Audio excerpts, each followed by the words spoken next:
दिखा दी ना अपनी मनहूस सूरत मुझे सुबह सुबह। कितनी बार कहा है तुझसे कि जब भी मैं कहीं ऑफिस जाता रहूं या जरूरी काम से जाता रहूं मेरे सामने आकर मत खड़ी हो जाया कर। पर तेरा तो हर काम यही दरवाजे के पास ही होता है।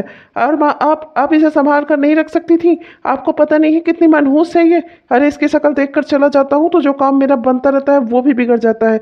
मनहूस कहीं की, अपनी माँ को खा गई और जब होता है तब मेरे सामने चली आती है। चल हट जा यहाँ से, निकल जा, मेरी आंखों के सामने से दूर चली जा। दादी, पापा मुझे माफ कर दीजिए, मैं गलती से यहाँ आ गई। मुझे स्कूल के लिए देर हो रही थी, मैं बस अपना बैग यहाँ भूल गई थी, रात को वही लेने आई थी। बात हुआ, अगर तूने अपनी पत्नी खोई है तो इसने भी तो अपनी माँ खोई है। कोई नहीं होता तो मेरी पोती को इस तरह से डांटने वाला। मुझसे दूर रहकर मेरी पोती से, समझ आया तुझे? आइंदा से मेरी पोती को कभी कुछ कहना नहीं। तेरा जो भी काम बुरा होता है, बिगड़ता है, वो सब तेरे खुद की वजह से। उसमें इस बेचारी का क्या दोष? छोटी सी नन्ही सी जान है ये, और तू इसके साथ ऐसे पेश आता है। बेचारी मेरी पोती, मैं और तू ही तो इसका सहारा है, और तू उसके साथ ऐसा बर्ताव करता है। अरे इस बेचारी ने भी तो अपनी माँ खोई है। अगर इसकी माँ आज इसके साथ होती तो आज इसके साथ ये सब नहीं हो रहा होता। दादी। अरे संगीता, तुम आओ। कैसे आना हुआ, बड़े दिनों बाद आई। आओ बैठो ना, मुझे भी तुमसे बहुत जरूरी बात करनी थी। आओ। मैं स्वीटी के सामने कुछ बोलना नहीं चाहती थी, बेचारी अभी छोटी सी बच्ची है, क्या ही समझेगी इन बातों को। पर तुम तो जानती हो ना उसके बाप का क्या है। मेरे बेटा मेरी पोती को स्वीकार ही नहीं कर पा रहा है। उसकी पत्नी इसे जन्म देते देते स्वर्ग से धार गई, और ये बेचारी बिन माँ की बच्ची हो गई, और बाप इसकी शक्ल नहीं देखना चाहता। मेरी जिंदगी अब कितने दिनों की है ही, मैं तो खुद ही बुढ़िया हूँ। समझ नहीं आता मेरी पोती का आगे चलकर भविष्य क्या होगा। अरे सुधा जी, आपकी बात तो बिल्कुल सही है। मैं भी यही देख रही हूँ कि कैसे बेचारी बिन माँ की बच्ची पलेगी। उसी काम के सिलसिले में आपके पास आई थी। अब आपका बेटा रोहित, आप जान ही रही हो कि उसकी पत्नी दुनिया छोड़कर जा चुकी है, और एक लड़की है मेरी नज़र में, पुजारी जी की इकलौती बेटी है। बहुत ही नाजों से पाला है उन लोगों ने उसे, पर एक ही दिक्कत है, उनके पास दान दहेज देने को कुछ नहीं है। मैं तो कह रही थी कि रोहित की शादी उसी से करा दो, बेचारी बच्ची को माँ मिल जाएगी और पुजारी जी को भी उनका दामाद मिल जाएगा। बेचारे बहुत परेशान हैं अपनी बेटी की शादी करने के लिए। अरे संगीता, ये तुम क्या कह रही हो? मेरे तो समझ ही नहीं आ रहा मैं रोहित को इस चीज के लिए तैयार कैसे करूंगी। तुम तो जानती ही हो दूसरी शादी के नाम से ही वो काटने को दौड़ता है। मैं कैसे उसे मनाऊंगी, तुम ही बताओ। अरे सुधा जी, माँ का प्यार इस दुनिया में कि बच्चों से क्या ना करवा ले, और आप एक छोटा सा काम नहीं करवा सकती? अरे अपने पोती का भविष्य सोचिए। बस दान दहेज नहीं मिलेगा, बाकी लड़की बहुत अच्छी है, आपका घर आकर संवार देगी। नहीं तो फिर आप बूढ़ी हो, आपकी पोती का क्या होगा, आप खुद ही सोचो। बाकी अपना माँ का प्यार दिखाकर किस तरह से बच्चे को तैयार करना है, ये सब मैं क्या आपको सिखाऊं, ये तो आप खुद ही कर सकती हो। 6 महीने बाद। बेटा मैं बहुत खुश हूँ, अब तो इस घर परिवार में आ गई है, अब इस परिवार को संभाल ले। मैं बहुत बूढ़ी हो गई हूँ, मुझसे अब घर के काम नहीं होते, नहीं तो मुझे बच्चे संभालने का अब कोई वो रह गया है। मैं बहुत थक जाती हूँ बेटा, अब तुम्हें ही सब कुछ संभालना है, तुम्हें ही सब कुछ देखना है। ये परिवार तुम्हारा ही है। रोहित के बारे में तो तुम जानती ही हो, कितना मुश्किल से उसे इस शादी के लिए तैयार किया है, वो भी सिर्फ इसलिए कि मेरी पोती को अच्छा भविष्य मिल जाए। बेटा तुम कुछ भी करना, हमेशा मेरी पोती के सर पर एक माँ की तरह हाथ रखना अपना। माँ जी आप बिल्कुल भी चिंता मत करिए, मैं स्वीटी को अपनी बेटी की तरह ही रखूंगी। मुझे पता है कि बेटियां माँ बाप का नाज होती हैं, मैं उसे ऐसे ही पालूंगी जैसे मेरी माँ ने मुझे पाला है। आप बिल्कुल भी चिंता मत करो, मैं उसे माँ की तरह ही प्यार करूंगी। नहीं, तुम मेरी माँ नहीं हो, मेरी माँ मर चुकी है और तुम मेरी सौतेली माँ हो। सब कहते हैं सौतेली माँ बहुत दुष्ट होती है, वो मुझे मारेगी, तुम मुझे मारोगी, मैं तुमसे बात ही नहीं करूंगी। अरे बेटा ऐसा नहीं कहते, अभी तक तो तुम इनसे मिली भी नहीं हो ठीक से, इनके बारे में जानी भी नहीं हो। इनसे मिलकर बात करोगी, इनको जानोगी, तब तुम्हें पता चलेगा ना कि ये कैसी है। ऐसे ही दूसरों के कहने पर यकीन नहीं करते मेरा बच्चा। ये तो कार की आवाज है। पापा आ गए, पापा आ गए, मुझे भागना होगा, मैं जा रही हूँ। हाँ, ये क्या? बेटा यही मुझे तुझे बताना था बहू, रोहित बहुत ही गुस्से वाला है, इसीलिए हम सब उससे डरते हैं। मैं दोनों दादी पोती उससे डरते हैं बेटा, तुम भी उससे संभल कर रहना। मैं चाहती हूँ कि तुम्हारी भी घर गृहस्थी भी अच्छी चलती रहे, उसमें भी कोई परेशानी ना हो। बेटा जितना हो सकेगा रोहित की बातों को इग्नोर करने की कोशिश करना, उस पर ज्यादा ध्यान मत देना, ठीक है? पर बाजी उन्होंने बच्ची को इतना डरा कर रखा है कि वो बच्ची उनकी कार की आवाज़ सुनकर इस तरह से भागी जैसे कि कोई चोर या डाकू आ गया हो या कोई उसका मर्डर करने आ गया हो। अरे माँ जी, वो तो उसके पिता है, उस बेचारी की तो माँ नहीं रही, तो पिता को तो उसे माँ और बाप दोनों का प्यार देना चाहिए। और वो बच्ची इनसे डरती है, स्वीटी इनसे डरती है। बेटा रोहित है ही ऐसा, अभी तो उसे धीरे धीरे जानेगी। हर बात बात पे गुस्सा करता है, बात बात पर चिल्लाता है, बात बात पे डरता है और झगड़ता है। और तुझे पता है, जब से बहू गई थी इस दुनिया से तब से वो ऐसा ही हो गया है, छोटी छोटी सी बातों पर चिल्ला देता है। और मेरी बेचारी स्वीटी को तो इस तरह से डांटता है कि जैसे लगता है कि उसी की वजह से उसकी माँ मरी हो। आ गए आप, जल्दी चलिए, हाथ मुंह धो लीजिए, मैं आपके लिए खाना लगा देती हूँ। मुझे कोई खाना वाना नहीं खाना, मैं बाहर से खाना खा कर आया हूँ। और ये अपनी ये झूठी केयर और ये सब कुछ अपनी माँ को दिखाओ और माँ ही से पूछो कि उन्हें क्या खाना वाना खाना है। मैंने ये दूसरी शादी कभी नहीं करनी चाहिए थी। माँ के कहने पर और माँ के जोर ज़बरदस्ती करने पर मैंने तुमसे ये शादी की है। बेकार में मेरी पत्नी बनने की कोशिश मत करो। तुम इस घर में माँ की मेहरबानी की वजह से आई हो और माँ के ही साथ रहो और उस बच्ची को पालो, स्वीटी को। मुझसे ज़्यादा बात करने की और मेरे ज़्यादा पास आने की ये सब कोशिश मत करो, समझी तुम। मैं तुम्हें अपनी पत्नी कभी नहीं मानूंगा। मेरी एक ही पत्नी थी और वो इस दुनिया से जा चुकी है, वो भी उस स्वीटी की वजह से। न वो उसको इस जन्म देती, न वो इस दुनिया से जाती। देख बेटा, अफसोस मत कर, ये है ही ऐसा। गुस्से गुस्से में ये पता नहीं क्या क्या बोल देता है किसको किसको, पर मन का बुरा नहीं है मेरा रोहित, तो इसकी बातों पर ज्यादा ध्यान मत देना बच्चा। तो अपना घर परिवार संभाल बेटा, ये इसी तरह का है। अगर ये कुछ गड़बड़ बोलता है या गुस्सा करता है तो तू एक कान से सुनकर दूसरे से निकाल दिया कर। हम सब भी यही करते हैं बेटा, जाने दे, उसकी बातों पर ज्यादा ध्यान मत दे। पर माँ जी, इस परिवार में लोग ही कितने हैं? आप हैं, मैं हूँ और वो छोटी सी बच्ची स्वीटी है। अगर रोहित जी ऐसा ही बर्ताव करेंगे तो हमारे परिवार में कभी कोई खुशियाँ नहीं रहेंगी, सब एक दूसरे से अलग अलग रहेंगे। मैं तो यहाँ एक छोटा सा अच्छा सा परिवार देख कर आई थी, मुझे नहीं पता था कि सब यहाँ पर ऐसे रहते हैं अलग अलग। मुझे ये सब ठीक करना होगा माँ जी, मैं इस तरह से नहीं रह सकती। अपने घर में भी मैं बड़े परिवार में रही हूँ और यहाँ तो मेरा खुद का परिवार ही अलग अलग रह रहा है। मुझे ये सब कुछ ठीक करना होगा। कुछ भी हो जाए, मैं इस तरह की ज़िंदगी नहीं जी सकती। एक छोटी सी मासूम सी बच्ची, उसके सर पर उसकी माँ का साया नहीं है और एक उसके पिता हैं जो उसकी शक्ल ही नहीं देखना चाहते। अरे जिसकी मृत्यु जब आनी होती है वो तब मर जाता है, इसमें कोई किसी की वजह कैसे हो सकता है? उस बेचारी नन्ही सी बच्ची से नफरत करते हैं, वो भी एक बेकार की वजह से। मुझे ये सब कुछ ठीक करना होगा। अरे आप आराम कर लीजिए, मैं आपके लिए चाय कॉफ़ी कुछ ले आऊँ क्या? देखिए प्लीज़ गुस्सा मत करिएगा, घर आते हैं तो घर आकर चाय कॉफ़ी कुछ तो पी सकते हैं। खाना भले बाहर खा कर आए हो, पर मेरे हाथों की कॉफ़ी आपको घर में जैसी मिल जाएगी ना, वो किसी दुकान पर भी नहीं मिलेगी। मैं अभी लेकर आऊँ क्या? बहुत हुआ तुम्हारा। हाँ, एक गरीब के घर की लड़की ले आया मैं ये सोचकर कि एक किनारे पड़ी रहेगी, घर वालों की सेवा करेगी। तुम जबरदस्ती मेरी पत्नी बनने की कोशिश कर रही हो। तुमसे एक बार कह दिया ना कि मुझे तुम्हारा दिया हुआ कुछ नहीं चाहिए। तुम सब पूरा परिवार मुझसे दूर रहा करो, मुझसे किसी से कोई मतलब नहीं होना चाहिए, मुझे किसी से कोई मतलब नहीं रखना। करो जो तुम लोग के दिल में आए, बस मुझसे मत बोलो। मैं किसी से बातचीत नहीं करना चाहता। मेरी पत्नी इस दुनिया से चली गई है, मैं उसी की याद में जीऊँगा और उसी की याद में मर जाऊँगा। तुम लोगों से मेरा कोई लेना देना नहीं है, सब एक किनारे जियो। तुम लोगों की जीने के लिए कमा तो रहा हूँ मैं ना, तुम्हें सबको पैसे की कभी कोई कमी नहीं होगी। समझ आई तुम लोगों को? पर देखिए, एक बात जरूर कहूँगी, भले ही आप मुझे गरीब घर से लाए हैं, पर वहाँ पर प्यार था और यहाँ पर पैसे भले हो पर आपस में प्यार ही नहीं है।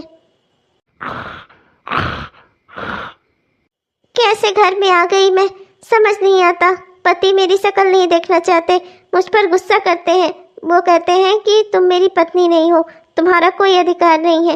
और एक बच्ची छोटी जिसके लिए मैं आई थी इस घर में, जिसे मैंने सोचा था कि अपनी बेटी बनाकर रखूंगी, वो भी मुझसे नहीं बोलती। वो तो मुझे अपनी सौतेली माँ समझती है, वो तो मुझसे नफरत करती है। हे प्रभु, आपकी क्या ही लीला है। इस घर में आ तो गई मैं, पर अपनी जगह नहीं बना पा रही। अरे बिटिया चली जाओ स्कूल, आज अपनी मम्मी के साथ चली जाओ। तुम्हारे लिए उसने सुबह उठकर नाश्ता बनाया, तुम्हें तैयार करने के लिए तुम्हारी ड्रेस निकाल कर रखी, इतना इतना सब करती है तुम्हारे लिए। वो सौतेली कैसे हो गई? तुम्हारी माँ है बेटा, जाओ उसके साथ चली जाओ आज स्कूल। दादी, मैं इनके साथ स्कूल नहीं जाऊंगी, ये मेरी सौतेली माँ है, ये मुझे जान से मार देंगी। मैं इनके साथ कहीं नहीं जाऊंगी। आपको मुझे स्कूल ले चलना हो चलो, नहीं तो मुझे घर छोड़ दो, मैं घर में ही रहूंगी, मैं पढ़ूंगी ही नहीं। नहीं बच्चा, मैं तुम्हें मारूंगी क्यों? तुम तो मेरी बेटी हो। नहीं, मैं ऐसा नहीं करूँगी। तुम एक बार मुझ पर भरोसा करके तो देखो। हम दोनों माँ बेटी खूब मस्ती करेंगे। मैं तुम्हें स्कूल ले जाऊँगी, तुम्हें ऑटो में बैठाऊँगी और लौटते समय ना घर मैं तुमको आइसक्रीम खिलाऊँगी, चाट खिलाऊँगी। प्लीज़ बेटा मेरे साथ भी चलो ना स्कूल। देखो दुल्हन, रहने दो, अभी बच्ची का भी मूड नहीं लग रहा। धीरे धीरे ठीक हो जाएगी, समय लगता है सब कुछ सुधारवाने में। अभी तो एक तो ये इतना डरती है अपने पापा से ही, तो तुमसे ये कैसे घुल मिल पाएगी। अभी इसे कुछ समय तो लगेगा ही बेटा, तब तक तुम थोड़ा इंतजार करो। हाँ दादी, आप ही मुझे स्कूल ले चलो। और हाँ दादी, वो टीचर ने ना एक कॉपी और एक पेन भी मंगवाया था, आप वो भी ले लेना रास्ते से।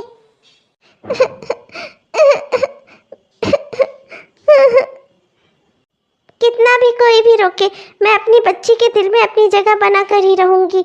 मैं ऐसे ही इस घर में नहीं आई हूँ, मैं अपनी जगह सबके दिलों में बनाकर ही रहूंगी। मेरी प्यारी बच्ची, आज मैं उसे स्कूल से लेने आ ही गई। भले ही सासू माँ ने मुझे कितना भी मना किया हो, पर अगर मैं अपनी बच्ची के ज़्यादा करीब नहीं रहूंगी तो वो मेरे करीब कैसे आएगी। इसीलिए मैं उसे स्कूल से आज लेने आ गई। बस छुट्टी हो ही गई, आ ही रही होगी वो।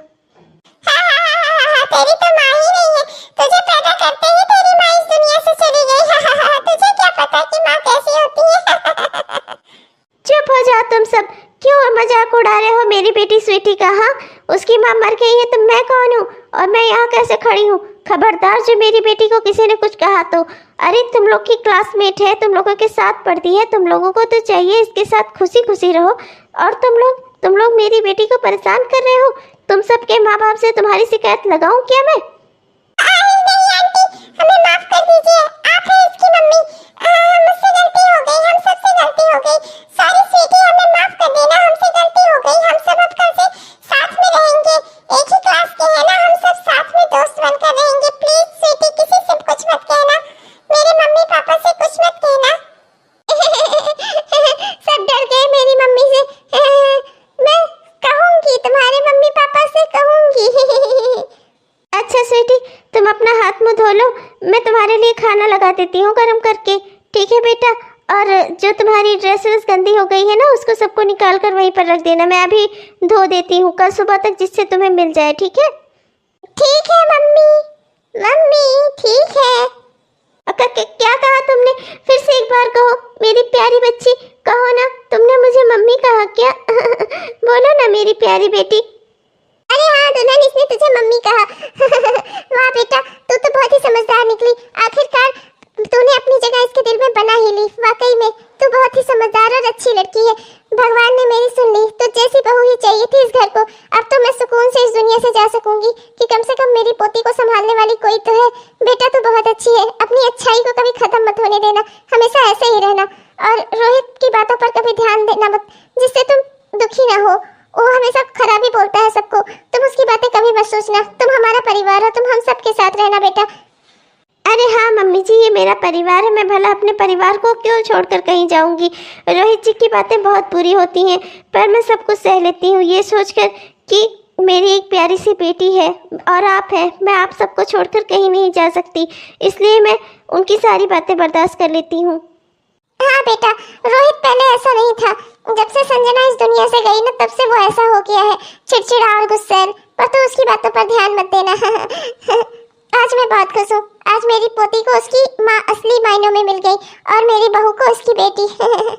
गाड़ी की आवाज, गाड़ी की आवाज। पापा आ गए, मैं जा रही हूँ। दादी चलो भागो जल्दी, दादी। अरे सुनो, अरे आप लोग ध्यान से जाओ। अरे ऐसा भी क्या, कोई शेर है क्या? वो खा जाएंगे सबको। अरे रुको तो। अरे सासू माँ, अरे मेरी प्यारी बेटी रुको तो। ये तो बहुत ही गलत बात है। ये जब भी आते हैं सब डर के मारे भाग जाते हैं। ये तो गलत हो रहा है। इस तरह से परिवार कैसे चलेगा हमारा? और तुम्हें क्या हुआ है? हाँ, ये दरवाजे पर मुंह लटका कर क्यों खड़ी हो? जाओ, तुम्हें कोई अंदर काम नहीं है? और ये आते जाते क्या तुम मुझे दरवाजे पर ही दिखती हो? घर के अंदर क्यों नहीं रहती तुम? तुम्हें घर के अंदर कोई काम नहीं होता क्या? अब ये मेरा घर है, मैं चाहे दरवाजे पर खड़ी रहूं या घर के अंदर रहूं, इन्हें उससे क्या। ये हमेशा इतना खराब क्यों बोलते हैं कि कितना भी सोचो कि आज इनसे अच्छे से बात कर लो, पर ये बोलते हैं ना तो मेरा मन करता है कि एक डंडा उठाऊं और इनके सर पे दे मारूं। हाँ नहीं तो। अरे स्वीटी बेटा बाहर आ जाओ, स्वीटी बाहर आ जाओ। तुम्हारे पापा अपने कमरे में चले गए हैं, अब वो तुम्हें सुन नहीं रहे हैं। स्वीटी बाहर आओ, मुझे तुमसे बात करनी है। अरे क्या हुआ बहू, तो इस समय यहाँ पर? आज तो उसको रोहित को चाय नाश्ता नहीं देगी क्या? तो यहाँ क्या कर रही है बेटा? जाओ उसके लिए चाय नाश्ता बना, वरना वो अभी फिर गुस्सा हो जाएगा। मम्मी आप जाओ, वरना पापा गुस्सा हो जाएंगे, वो आप पर बहुत गुस्सा करेंगे, वो बहुत डांटते हैं, बहुत जोर जोर से डांटते हैं। नहीं मम्मी, वो आपको डांटेंगे मुझे बिल्कुल अच्छा नहीं लगेगा, आप जाओ। कुछ नहीं होगा बेटा। माँ जी, मैं आपसे कहने आई थी, ये सब आखिर कब तक चलेगा? ये हमारा घर है, कोई मिलिट्री का कमरा नहीं कि जिसमें आर्मी वाले रूल चलेंगे। ये हमारा घर है, हम सब यहाँ खुशी से साथ साथ क्यों नहीं रह सकते? मुझे परिवार चाहिए, इस तरह नहीं कि सब अलग अलग रहें। आप जानती हैं माँ जी, मैंने सब कुछ ठीक करने के लिए एक बहुत ही अच्छा आइडिया सोच रखा है। बस आप लोगों को उस आइडिया में मेरी थोड़ी मदद करनी होगी। आप करेंगी ना मम्मी जी? हाँ हाँ बहू, अगर ऐसा करने से रोहित ठीक हो सकता है तो मैं जरूर करूंगी तेरी मदद। बेटा पर ध्यान से करना, रोहित बहुत ही गुस्से वाला इंसान है, कहीं वो तुझे गुस्से में आकर तेरे साथ कुछ गलत ना कर दे। बेटा तू संभल कर काम करना। ये आज घर में कोई दिख क्यों नहीं रहा है? पूरा घर खाली पड़ा है और पड़ोसी ने मुझे चाबी दी कि आप अब घर के अंदर चले जाइए, आपके घर वाले कहीं गए हुए हैं। जब मैं घर पे आता हूँ तो मुझे सब घर में चाहिए, पर आज तो कोई दिख ही नहीं रहा है। अब मैं क्या करूँ घर में अकेली? एक काम करता हूँ, चलता हूँ फ्रिज से खाना वाना निकाल कर गर्म करता हूँ, तब तक हो सकता है सब आए ही। अब तो मुझे नींद भी नहीं आ रही है उन लोगों के बगैर। कम से कम घर में रहते हैं, चहकते बोलते रहते हैं तो देख कर ही अच्छा लगता है। मैं उन लोगों से बात नहीं करता, मुझे किसी से भी बात करने का मन नहीं करता, पर आज तो मुझे नींद ही नहीं आ रही है, ये सोच सोच कर कि मेरा पूरा परिवार पता नहीं कहाँ है। हे भगवान, क्या करूँ मैं? सोने की कोशिश तो बहुत कर रहा हूँ पर नींद ही नहीं आ रही है। हे भगवान, नींद आ जाए, नींद आ जाए। अरे ये क्या? ये तो उन लोगों की चहकने बोलने की आवाज़ है, लगता है सब आ गए, मेरा परिवार घर आ गया वापस। चलो चलकर बाहर देखता हूँ क्या हो रहा है, सब इतना हंस खुल कर क्यों बोल रहे हैं एक दूसरे से। अरे हाँ मम्मी जी, आज तो मुझे बहुत ही मजा आया है ना स्वीटी। बच्चों के साथ बच्चा बनने में भी बहुत अपना ही मजा है। अरे रोहित, तू तेरा तो सोने का टाइम हो चुका था ना, और तेरे सोने के टाइम से अभी 2 घंटे ज्यादा हो गए हैं, तू सोया नहीं अभी? अरे तो तू कल ऑफिस कैसे जाएगा? और तू सोया क्यों नहीं? आज तो तेरे मन के अनुकूल घर में खूब शांति रही होगी, तब भी तुझे नींद नहीं आई, ऐसा क्यों? चल स्वीटी, हम यहाँ से चलते हैं। आज तेरे पापा का मुझे मूड ठीक नहीं लग रहा, मैं नहीं चाहती कि वो आज तुझे और डांटे। चल बेटा। मैं भी चलती हूँ, आपके लिए खाना वाना रख दिया था मैंने, उम्मीद करती हूँ कि खा ही चुके होंगे। फिर भी अगर आपको फिर से भूख लगी हो तो मैं खाना गर्म करके देने को तैयार हूँ, नहीं तो मैं अपने कमरे में सोने जा रही। रुको जरा, मुझे किसी ने बताया नहीं कि तुम सब गए आखिर कहाँ थे, और लौट के आकर ये किस बात पर इतना हंसी ठहाका लगा रहे थे तुम लोग? मुझे भी बताओ। देखिए, हमारे हंसी ठिठोली करने से भी अगर आपको कोई परेशानी हुई है तो नेक्स्ट टाइम से हम इसका भी ख्याल रखेंगे। हम जब आप आए थे इसीलिए हम आपके आने के 2 घंटे बाद आए, और पड़ोसियों के पास हमारे घर की चाबी थी, हम उनसे लेकर अंदर चले आते। आपने क्यों तकलीफ की हमारे लिए जाकर और दरवाज़ा खोलने की? अरे ये दरवाज़ा खोलने की बात नहीं है, मैं तो बस जानना चाहता था कि आखिर तुम लोग थे कहाँ दिन भर। किसी ने मुझे जवाब ही नहीं दिया। बस करो माँ, मुझे बहुत मजा आ रहा है, बहुत गुदगुदी हो रही है मुझे, अब नीचे उतार दो प्लीज माँ। देख रही है बहू, रात के 2 बजने को आए पर तू इतनी अच्छी अच्छी बातें करती है ना बेटा कि मेरा तो मन ही नहीं करता कि मैं जाकर सोऊं। अरे बेटा तू, रोहित तो यहाँ रात के 2 बजे? आप लोगों ने मुझे दिन में जवाब नहीं दिया था कि आप लोग घूमने कहाँ गए थे, और ये रात को इतनी 2 बजे आप लोग यहाँ छत पर हंसी से ठिठोली कर रहे हो। सोना वोना नहीं है क्या किसी को? और इसे कल स्कूल भी तो जाना होगा, इसकी स्कूल का भी किसी को कोई ख्याल नहीं है। ओहो, दुनिया भर की चिंता तो आप अपने सर पे रखते हैं, तो फिर और लोग क्या किसी की चीज़ की चिंता करेंगे? अब आप ही हैं ना सबके लिए सोचने के लिए, तो हम लोग क्यों सोचे? पर एक बात आपको बता देती हूँ, स्वीटी की स्कूल की कल छुट्टी है, और ये उसने 1 हफ्ता पहले ही बता दिया था, पर आपको कहाँ से याद रहेगा? आप तो उसकी कोई बात सुनते नहीं, ना ही तो आप बच्ची को तैयार करके स्कूल भेजते हैं। आपको जब उसके किसी काम से कोई मतलब नहीं तो आप ये अचानक उसे स्कूल भेजने के लिए इतना परेशान क्यों हो गए? वो सब देखने के लिए मैं हूँ, आपको चिंता करने की ज़रूरत नहीं है। और अगर हमारे हंसी ठिठोली करने से आपको डिस्टर्बेंस हो रहा था तो कोई बात नहीं, कल से हम और आपको जब आप बाहर जाएंगे हम तब हंस खेल लेंगे, और जब आप आएंगे तो आपको पूरा शांति वाला माहौल देंगे हम। आप बिल्कुल भी चिंता मत करिए। आप यही चाहते हैं ना कि एक भी व्यक्ति कुछ ना बोले, एक भी व्यक्ति कुछ नहीं बोलेगा, सब ऐसे शांत शांत रहेंगे, आपको सब शांति शांति दिखेगी चारों ओर। हे भगवान, मैं किससे क्या कहूँ, मैं तो पूरी तरह बर्बाद हो गया। हाँ हाँ हाँ, अब मैं क्या करूँगा, मैं कैसे, रुपए पैसा ही तो सब कुछ था, मेरा बिजनेस, मेरा सब कुछ बर्बाद हो जाएगा अब। हाँ हाँ हाँ माँ, मैंने बिजनेस में जो भी पैसे लगाए थे ना, वो सब के सब डूब गए। मैं मेरा बिजनेस बर्बाद हो गया माँ, सारे वर्कर्स मुझे छोड़कर चले जाएंगे। मैंने तो कभी किसी के साथ कोई अच्छा व्यवहार नहीं किया, हमेशा सबसे गुस्से में ही बात की है। अब कोई मेरे साथ क्यों रहना चाहेगा, मेरा इतना बुरा वक्त पड़ा है, अब मैं सब बेकार चला जाएगा, मेरा बिजनेस सब कुछ बर्बाद हो जाएगा। मैंने कभी किसी के साथ अच्छे से बर्ताव नहीं किया, और जब मेरी कंपनी पे इतनी मुसीबत आई है तो आज मेरे साथ कौन खड़ा होगा। वाह। अरे बेटा, ये क्या हो गया? हे भगवान, हमसे किस जन्म का बदला ले रहे हो? एक के बाद एक बुरी खबर ही देते जा रहे हो। अरे कुछ अच्छा भी सुनवाओ हमें। हे प्रभु, मेरे बेटे का बिजनेस। जी आप बिल्कुल भी चिंता मत करिए, कोई ना कोई रास्ता निकल आएगा। आप परेशान मत होइए, थोड़ा शांत रहिए। धैर्य रखने से सब काम धीरे धीरे सही हो जाते हैं। आप फिलहाल थोड़ा शांत हो जाइए अभी। ये लो पापा, ये मेरी गुल्लक है। बहुत समय से मैं इसमें पैसे इकट्ठा कर रही हूँ। लो, आप फोड़कर इसमें जो भी पैसे हो ना उसे निकाल लो और अपने बिजनेस में लगा दो पापा, आपको कोई नुकसान नहीं होगा। ये तुम्हारा गुल्लक है बेटा, तुम इसे मेरे लिए ले आई। हे भगवान, ये मैंने क्या किया, अपने गुस्से की आग में मैंने एक नन्ही सी बच्ची को झुलसा डाला। हे भगवान, मुझे माफ करना, मुझसे गलती हो गई। बेटी, एक बार मुझे फिर से कहो ना पापा, मेरी प्यारी बच्ची। पापा पापा, आप मेरे बेस्ट पापा हो। आप कभी हार नहीं सकते, आप हमेशा जीतोगे। आज नहीं तो कल फिर से मेरे पापा का बिजनेस खड़ा होगा, फिर से सब कुछ ठीक हो जाएगा। पापा आप चिंता मत करो। देखा बेटा, तू कितना भी गुस्सा करता था बेचारी के ऊपर, पर तेरी बेटी तुझे कितना मानती है। मैं तुझे हमेशा यही समझाती थी कि जो इस दुनिया से चला गया उसे भूलकर आगे बढ़, और उनके लिए जी जो इस दुनिया में है। मेरी बहू की आत्मा को कितना दुख होता रहा होगा जब तू उसकी बच्ची के लिए ऐसा बर्ताव करता था। तुझे क्या लगता है, जिस बच्ची को जन्म देते देते वो इस दुनिया से चली गई, उसके साथ जब तू बुरा व्यवहार करता था तो क्या उसकी आत्मा को अच्छा लगता रहा होगा? लेकिन मेरे कुछ भी समझाने पर तुझे कभी समझ में ही नहीं आई मेरी बात। पर अभी आप चिंता मत करो, भले ही आपके बिजनेस में बहुत बड़ा नुकसान हुआ हो, पर आज आपने रिश्ते कमा लिए।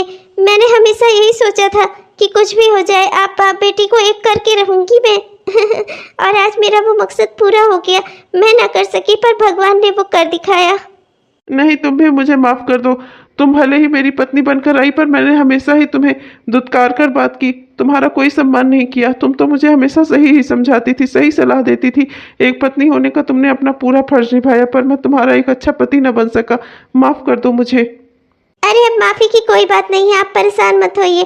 जो भी हमारा बिगड़ा है, भगवान चाहेंगे तो धीरे धीरे सब सुधर जाएगा। मैं खुश इसी बात से हूँ कि अब मेरा परिवार तो कम से कम परिवार बन गया। इस परिवार को जोड़ने के लिए मैंने बहुत कोशिशें की, पर मेरी सारी कोशिशें व्यर्थ चली जाती थी आपके गुस्से के आगे। पर आज मैं बहुत खुश हूँ कि भगवान ने मेरे बिना कुछ किए ही सब कुछ ठीक कर दिया। मैं बहुत खुश हूँ। हेलो सर, मैं आपको एक ज़रूरी सूचना देने आई थी। भले ही हमारा बिजनेस डूब गया हो, हमारे पास बहुत सारा लॉस हो, सब कुछ खराब हो गया हो, पर सर हम सब कंपनी के वर्कर्स हम कहीं नहीं जाएंगे, हम आपके साथ ही काम करेंगे। और आप पूरी उम्मीद रखिए सर कि हम पूरी मेहनत से अपना बिजनेस वापस से खड़ा कर लेंगे। आप हम सब पर पूरा भरोसा रखिए सर, और आप भी हिम्मत मत हारिएगा। हम सब ने जो खोया है हम वो सब हासिल कर लेंगे। हम सब कहीं आपको छोड़कर नहीं जा रहे हैं। भले ही आपने हमारे साथ हमेशा बुरी तरीके से बर्ताव किया हो, हमेशा हमसे गुस्से में पेश आए हो, पर आप हमारे बॉस हैं, हमने आपका नमक खाया है। और यही नहीं सर, हम सब जानते हैं कि मैडम की डेथ की वजह से आप काफ़ी परेशान रहते थे, इस वजह से आपसे ये सब हो जाता था। आप पूरे इंसान नहीं है सर, आपकी अच्छाइयाँ हैं। हम सब कहीं नहीं जाएंगे, हम सब आपके साथ ही काम करेंगे और अपने बिजनेस को वापस से पुनः खड़ा करेंगे। अरे नहीं बेटा, तुम हमारी कंपनी में सिर्फ काम करने वाली नहीं हो, तुम सब हमारे घर का सदस्य हो, हमारा परिवार हो। तुम सब हमारे साथ हो। हमारे लिए सबसे बड़ी मजबूती वाली बात तो यही है, हमारा बिजनेस एक ना एक दिन जरूर खड़ा होगा। जिसमें तुम जैसे वर्कर्स हो, वो बिजनेस भला डूब कैसे सकता है? ये परिवार है हमारा, तुम सब वर्कर हमारा परिवार हो। और हाँ, सबको जाकर बोल देना, भले ही हमारे घर में कितनी भी तंगी हो, लेकिन दिवाली की पार्टी में सबको आना है। ये बुढ़िया अपने बल पर तुम लोग को दिवाली के लिए बुला रही है, और अपनी माँ की बात तुम सब मानोगे जरूर। तो तुम सबको आना है दिवाली पर अपने घर, ठीक है बेटा? जाओ, सबको बता देना। अच्छा, ओके, थैंक यू मैम।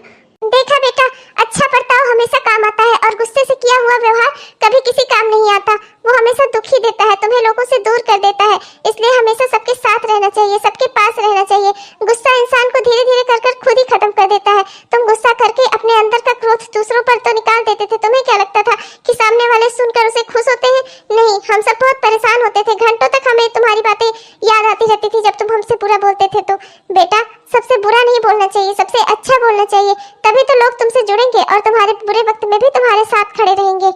हाँ जी, और अच्छा व्यवहार ही तो अच्छे लोगों को हमारे साथ करता है और हमारे परिवार को भी जोड़े रखता है।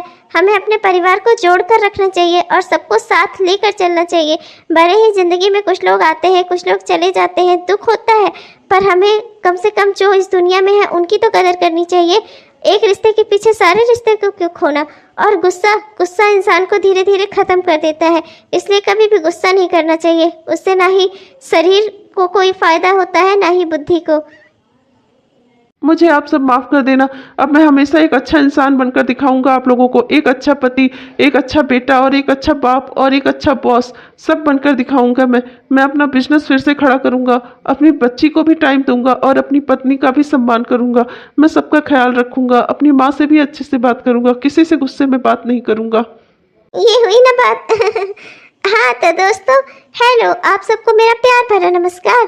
कैसे हैं आप सब? उम्मीद करती हूँ कि बहुत ही बढ़िया होंगे। आपने हमारा यह वीडियो पूरा देखा, इसके लिए आपका बहुत बहुत धन्यवाद। तो कैसा लगा आपको? अगर पसंद आया तो कृपया लाइक जरूर कीजिएगा दोस्तों। और हाँ दोस्तों, हमारे इस चैनल को कृपया जरूर सब्सक्राइब कर लीजिएगा। हाँ दोस्तों, गुस्सा कभी नहीं करना चाहिए, गुस्सा इंसान को धीरे धीरे करके ख़त्म कर देता है। हमें हमेशा खुश रहना चाहिए और हमेशा लोगों से अच्छे से पेश आना चाहिए, जिससे जब हम खुश रहें तब भी लोग हमारे साथ रहें और जब हम दुख में हो तब भी लोग हमारे साथ खड़े रह सके और हमारा परिवार भी हमसे जुड़ा रह सके। तो इसी सोच के साथ दोस्तों लेती हूँ आप सबसे विदा, चलती हूँ। मिलूंगी आपको अगले वीडियो में, तब तक के लिए बाय बाय।